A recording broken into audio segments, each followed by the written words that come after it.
بسم اللہ الرحمن الرحیم۔ مصر کی تاریخ اور آثار سے معلوم ہوتا ہے کہ شاہی خاندان اور مذہبی پیشواؤں میں جو جھگڑا پیدا ہوا تھا اس نے شاہی کو مٹا ڈالا، اور پانچواں خاندان جب شروع ہوا تو مذہبی پیشوا غالب تھے۔ اس خاندان کے زمانے میں جنوبی مصر کے دیوتا را کے بڑے محنت کو یہ رتبہ مل گیا۔ اس خاندان کے زمانے میں سلطنت کے عہدے بھی شاہی خاندان کے ہاتھ سے نکل گئے اور درباری نوابوں کے خاندانوں میں موروثی بن گئے تھے۔ اس واقعہ کو صدیوں بعد آنے والی جاگیرداری کا سنگ بنیاد کہنا چاہیے۔ اسی خاندان کے دور میں مصر کے پاس بحر روم اور بحر احمر میں جنگی بیڑے بھی تھے جن کے ذریعے پڑوسی ملکوں سے تجارت ہوتی تھی۔ نوبیا میں بھی جنگی مہمیں بھیجی گئی تھی۔ اسی شاہی خاندان نے سب سے پہلے تجارت کے ذریعے دولت حاصل کرنے کا دستور جاری کیا تھا، لیکن اس دور میں درباری امیروں کی طاقت بہت بڑھ گئی تھی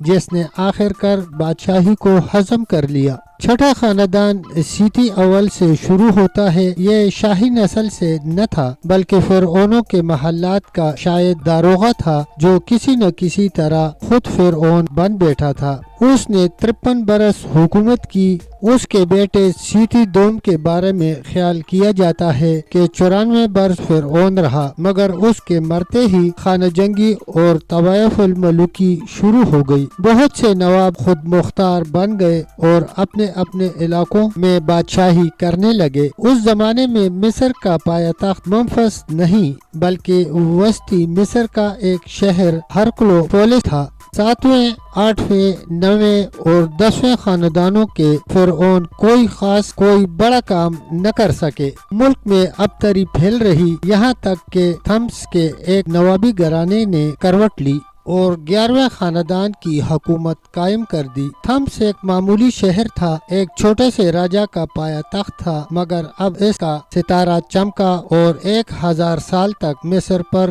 حکومت کرتا رہا۔ 12واں خاندان 1788 سے 2000 قبل مسیح تک شان و شوکت سے حکومت کرتا رہا۔ اس خاندان کے بانی ابن ہیت اول نے فرعون کی پرانی مطلق العنانی اور تاج کی برتری پھر سے قائم کر دی۔ مصر 200 برس تک اس خاندان کی بدولت خوشحال رہا۔ اسی زمانے میں مصری فوجوں نے شام پر چڑھائی کی تھی۔ اس کے فرعونوں نے صرف جنگی میدانوں میں اپنے سورما ہونے کا ثبوت نہیں دیا بلکہ ملک کو بھی ترقی دینے کی کوشش کرتے رہے۔ جنوبی مصر میں دریائے نیل کا پانی پھیلا کر بڑی بڑی زمینوں کے سیراب کرنے کا بندوبست کیا اور فیوم کی جھیل میں پانی کا بہت بڑا خزانہ بنا کر ایک نیا اور بڑا صوبہ پیدا کر دیا۔ اس خاندان نے نوابوں کی قوت بھی ختم کر دی اور تمام اختیارات کا تنہا مالک فرعون کو بنا دیا، مگر یہ زبردست خاندان جس نے مصر کا سر اونچا کر دیا تھا ایک ملکہ پر آ کر ختم ہو گیا۔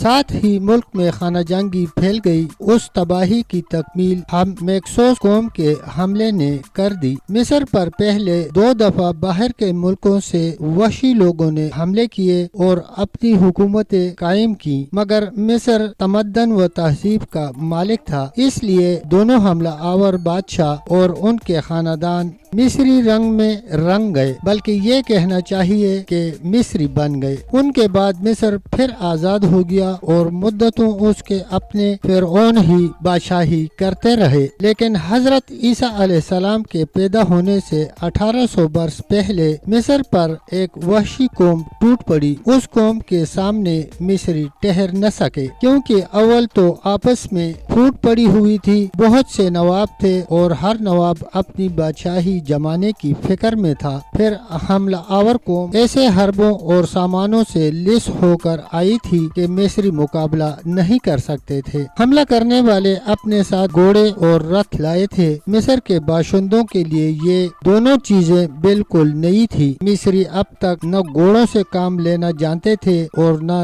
رتھوں سے، پھر دشمن سے لڑتے کیوں کر؟ انہیں ہتھیار رکھ دینے پڑے اور مصر غلامی کا شکار ہو گیا۔